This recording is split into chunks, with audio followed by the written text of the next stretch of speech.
Last fire rise.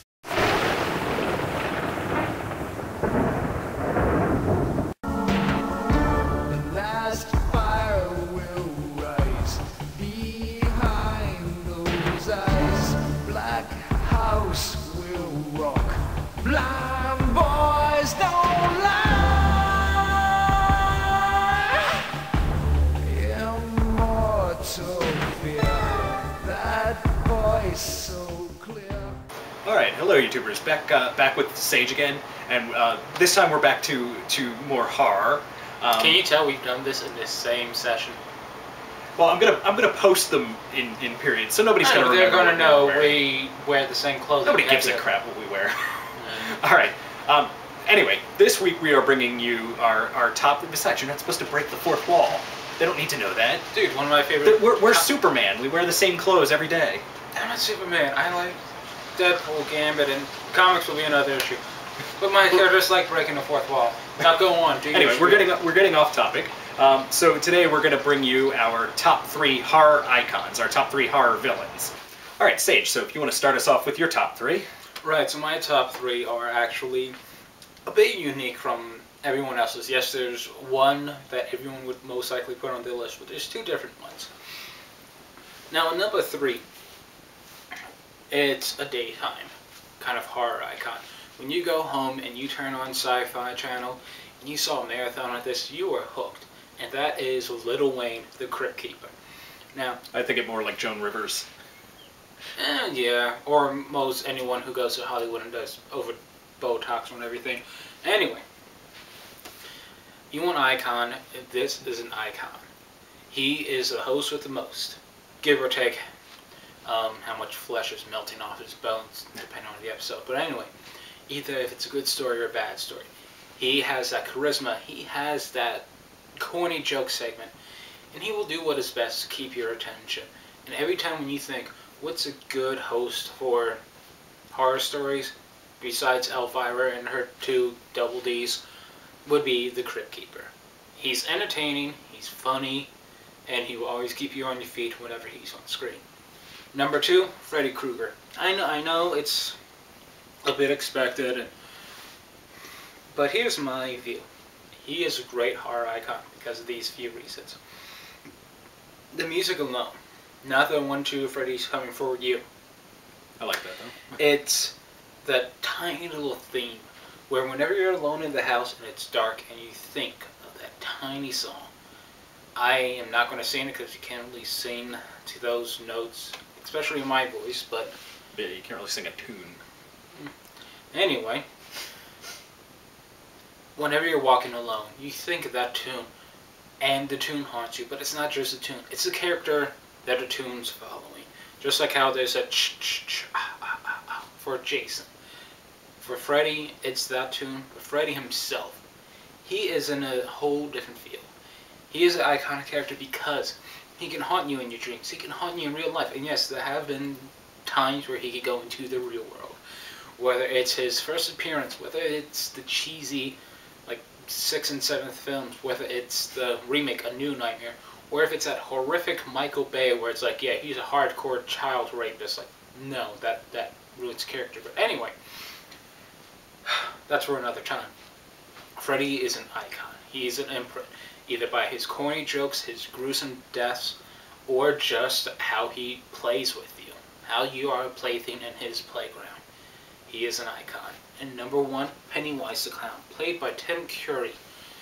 And when I was a kid, I was frightened by this thing.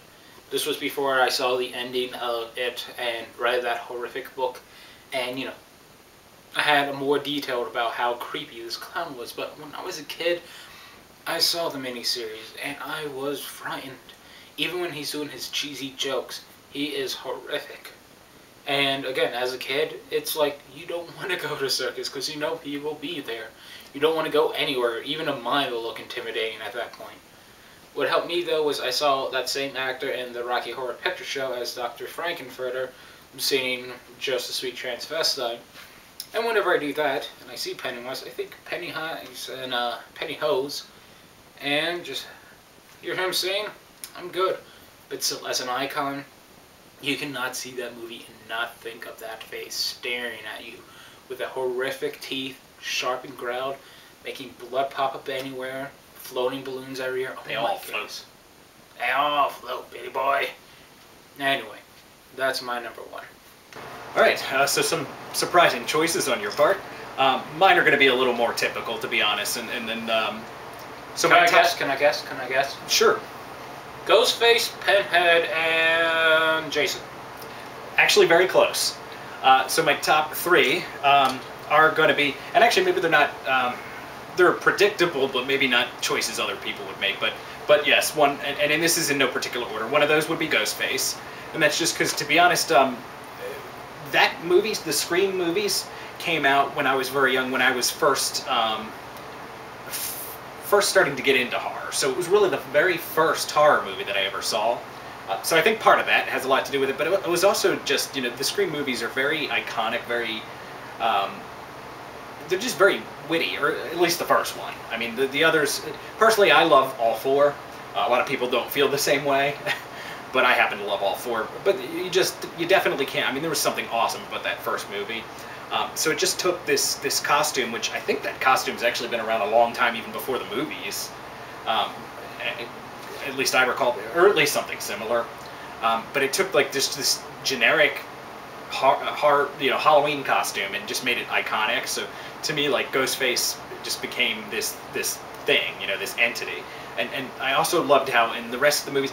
Now, I mean, granted, this is, the movies, the Scream movies, they're all about a whodunit sort of thing, so it's always somebody different under the mask, or somebody's different. There's usually two killers.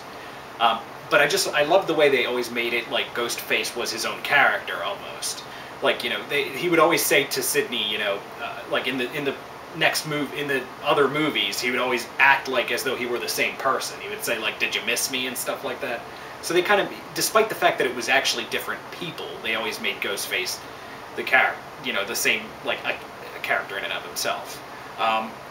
Number two, and again, this is in no specific order, but since you spoiled these two, another one is Pinhead. And a lot of it is just, I always thought just Pinhead is just cool. He's just badass. Like, I mean, the whole, the pins in his head, or I guess they're more nails, maybe? Or, no, well, they're thin, so I guess pins, but anyway. And the whole, like, he's almost like a nobility. I mean, he's like, the king of hell, or the lord of hell, or something like that. It's just a cool character, and just done that is when played by Doug Bradley, who no one else should play Pinhead. So he's just a cool guy, and he's just always been a favorite of mine. My other top three, so number one today, not Jason, although I would put him as an honorable mention, but actually I'm going to agree with your Freddy Krueger. Reason for that is also, again, there's more to the character than, see, like, I like characters like Jason, but they're sort of like a one note, just a brute, doesn't talk. I like Freddy because he's creative. Not to mention I've always been fascinated by dreams, fascinated by nightmares. I actually never really have nightmares. I just have really bizarre dreams. Dream. But Dream. I've just always found, again, you're singing. Please don't make our 3 fans go down to 2. Anyway, so I've always been fascinated by dreams, so I just think it's really cool, and the fact that he's like the dream master, so he can kind of do anything, and he just by being in the dream, he knows your greatest fears and can use them against you. So yeah, I just always thought he's a really creative character, so he's definitely on my top 3. So there you have it, YouTubers. If you want, share in the comments who you think are your top 3, or if you want to be greedy and pick a top 10. Top 5, top 10 like a normal person would do. We're just doing communist. 3. So, all right, thank you, YouTubers. Have a nice day. Cry, little sister.